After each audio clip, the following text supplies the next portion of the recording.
What's up, my wizards? It's Dev from Mtg. We like magic, and you know what? Just about all the good decks in Standard nowadays are playing either Mountains or Counterspells. So if we're looking to beat those decks, maybe we should try playing some Mountains and Counterspells. So today, Temur Control.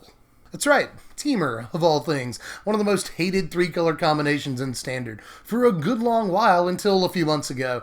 And then the bannings happened, and then we all forgot Temur was ever a thing. But it might be time to vindicate Temur, because I think that in a format full of Chain Whirlers and other small creatures, but also like hardline control decks like Blue, White, and Esper, Temur actually has an interesting combination of things that can come together and maybe beat both of these decks. So let me show you what I've got sketched out so far, because to be frank, full disclosure here, this deck has undergone less tuning than decks for the channel usually go through. You know, I've only been working on this since just after the Pro Tour, so a little less than a week now. So I don't have a whole lot of reps in with this, but I wanted to present the concept to the community to get an idea of how everybody felt about it. Get down there in the comments, get at me, and let me know how you feel about this and how you change it and whether or not it's even worth it right now. But I think it's at least worth exploring because Temur has some interesting options against all the best decks in the highest tiers of Standard. So let's go ahead and check out what we've got so far.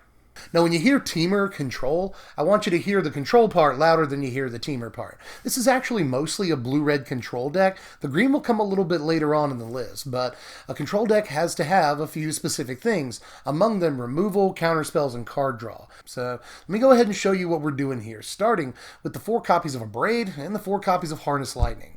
I think we're actually at a point right now where 3 toughness is a bit of a benchmark in this format. Just about every creature in mono red and black red aggro from Goblin Chain Whirler on down can be killed by either one of these cards just naturally. That's awesome. So really good against aggro right now and can kill stuff like Winding Constrictor and other creatures in other mid-range decks that don't necessarily play Mountains. So these are both pretty versatile too. You know, Abrade can obviously kill Heart of Kiran, which is really, really relevant and important, and it can bust up like Godfar's Gift and other random artifacts that you might have to smash up. And Harness Lightning is sometimes extra energy, and then sometimes it can go a little bit bigger and kill creatures above 3 toughness, which you'll need occasionally. So both of these are actually just awesome right now. They're in tip-top shape in a format full of tiny creatures. But we're also going to play some sweepers in our control deck because, low-key, Red actually has some really good sweepers that everyone's just kind of forgotten about at this point. Like, we still have Sweltering Suns and Hour of Devastation, and they're both really good. Suns is just super hot right now in a format full of mono red and red black aggro. You know, I'll say it again, most creatures in those decks are 3 toughness or less, so Sweltering Suns is just a huge bomb against them, you know, 3 for 1 or a 4 for 1 sometimes, but even if you draw it against control, it converts into a card pretty easily, so Suns is never terrible. And then Hour of Devastation, this takes out everything on the board for the most part in Standard, even kills Lyra Dawnbringers and stuff, like most things that people are playing, this is going to kill, and it can kill Hazarets and stuff, Ronuses, Fumigate. Can't even do that for 5 mana, so a pretty good sweeper spell here too. And, by the way, it can take out Planeswalkers.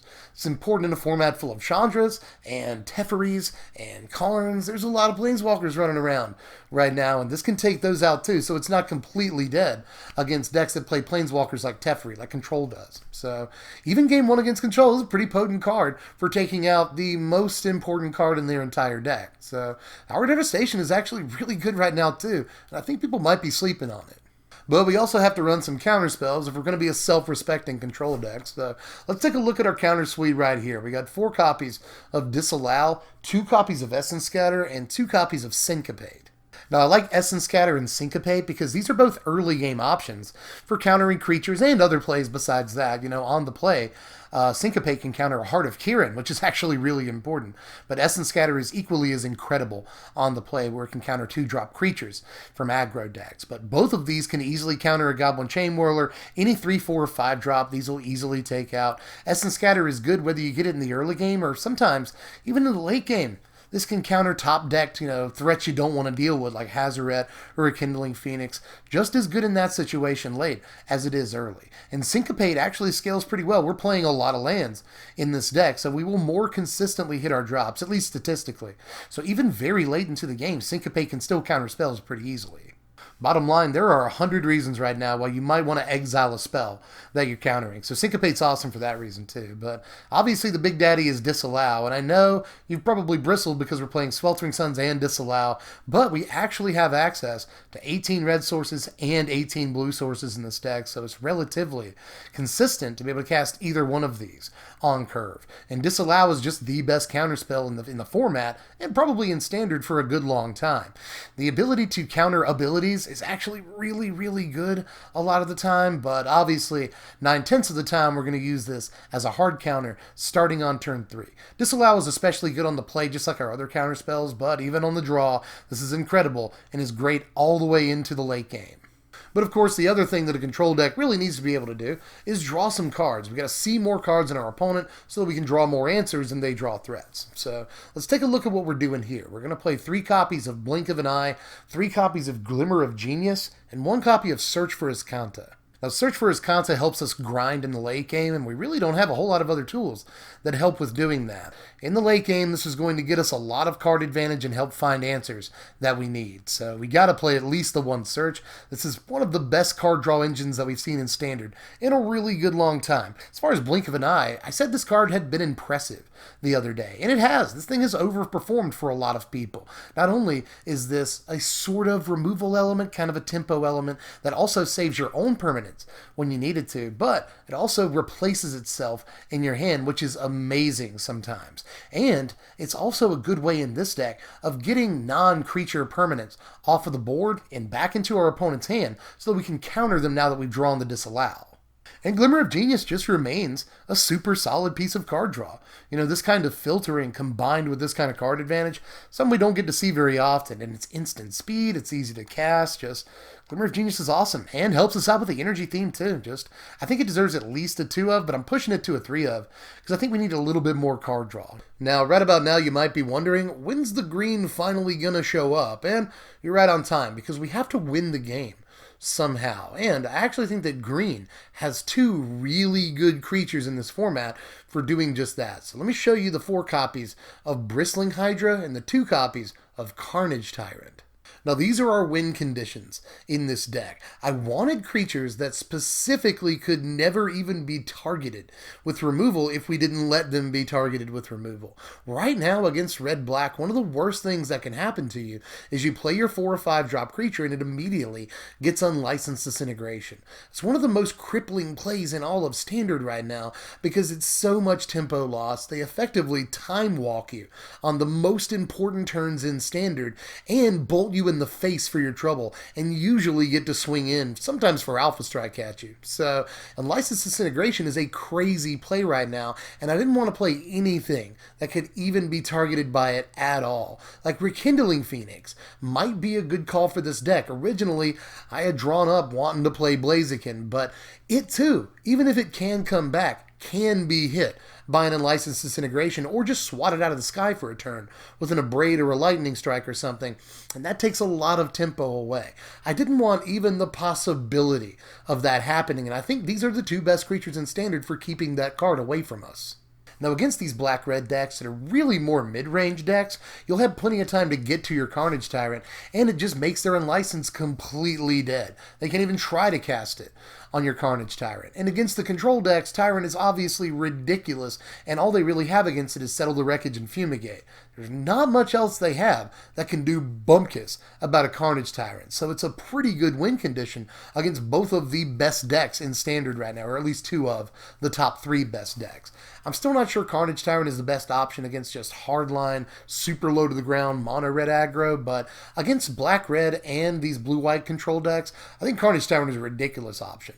And as far as Bristling Hydra, they'll have to have at least 2 removal spells on hand, often the same turn, to take care of Bristling Hydra with anything, again, other than Fumigate and Settle the Wreckage, and I guess like River's Rebuke. There's really not much else that can get rid of a Bristling Hydra, given that you have enough energy to protect it, and it provides itself with 3 free energy. Remember that Harness Lightning is just a free way to get hexproof if you don't have anything else to do with your Harness Lightning. So I think that that Bristling Hydra might be an insanely good card right now. In case you didn't know, I am really soapboxing hard for these two creatures. I don't know if you noticed, but I actually think these are really good options right now for control finishers, which is why I think Temur is a good option. Now, we're playing 26 lands in here. This is a control deck. We have to consistently hit our drops, but playing that many lands allows us to play plenty of different sources for the colors we need to get. As I said earlier, we have 18 red sources and 18 blue sources, counting the Ether Hub, and we even have 15 green sources for getting those double green cards in the late game. So I think this works out. Only thing I'm a little worried about is the number of lands that might come into play tapped, but we don't have any action on turn one, so I'm not too sketchy about lands coming into play tapped, but if there's one bad thing about the mana base, it's probably that. All that said, though, we've got the right number of sources here, so I think this mana base could work. Now, here's a working sideboard I've got sketched up so far here, but this is one of the things that's going to need the most attention, I would suspect. We definitely want to play the 4 copies of Negate. I think that's an absolute given. We want to be able to, game 2 and 3 against control, force through a Bristling Hydra against Counterspells. Negate helps do that while also countering Teferis and all kinds of other stuff in their deck. I mean, literally, their entire deck is non-creature spells. We've also got Jace's Defeat in there against the control decks. So just a counter against Counterspells, and can also counter the Scarab God, which is sometimes important too. Now, Sorcerer's Spyglass, I think, is also a must-play in the deck because it fills a lot of holes for us. We're kind of bad against the Scarab God. It's really grindy, and I don't think we grind as hard as it does. So it's good to be able to shut down its activated ability. And we also don't have all the options in the world against Planeswalkers. Hour of Devastation is not going to kill every Teferi and every Karn, so this can actually be great for shutting down their activated abilities and effectively removing them.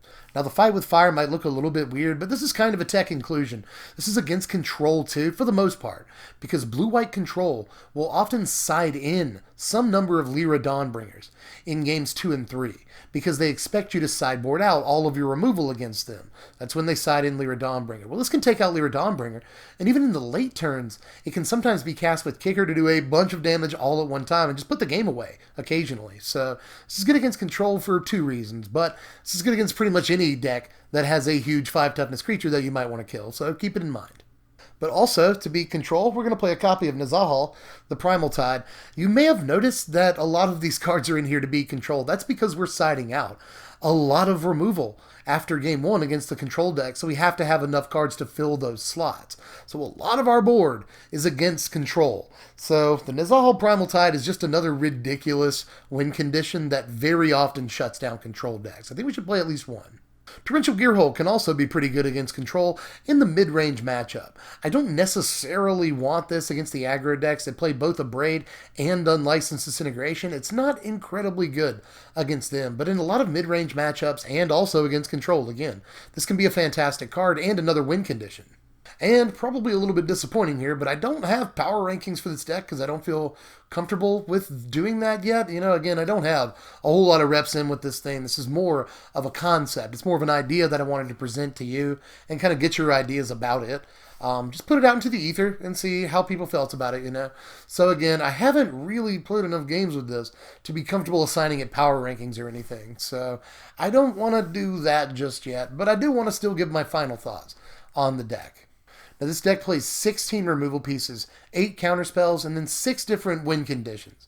So it's very much in line in terms of the numbers with a traditional control deck. And we play a lot of our deck at instant speed like a control deck would normally want to do. But the main attraction for playing this deck was twofold, and mostly it lies in the fact that the red removal we have right now is better than it would usually be. There's usually a downside to red removal. It doesn't go high enough to kill really big creatures, but most of the best decks in the format don't play really big creatures. Again, we're looking at 3 toughness and lower with the occasional Hazoret. So things like Sweltering Suns, Abrade, Harness Lightning, these are just incredible removal spells right now that might as well be better than Cast Down in like 90% of situations. So I actually really like red removal right now. I think it's among the best removal in the format because, again, we're just not looking at too many creatures that are super relevant and above 3 toughness. But the other reason I wanted to play Temur right now is again because of the creatures. I really like the idea that our creatures just can't even be targeted if we don't want them to be targeted. So in License Disintegration is completely moot. It's a dead card. Seal Away is a dead card. Things like Fatal Push are completely useless, you know. Cast Down is useless for the most part against our creature base.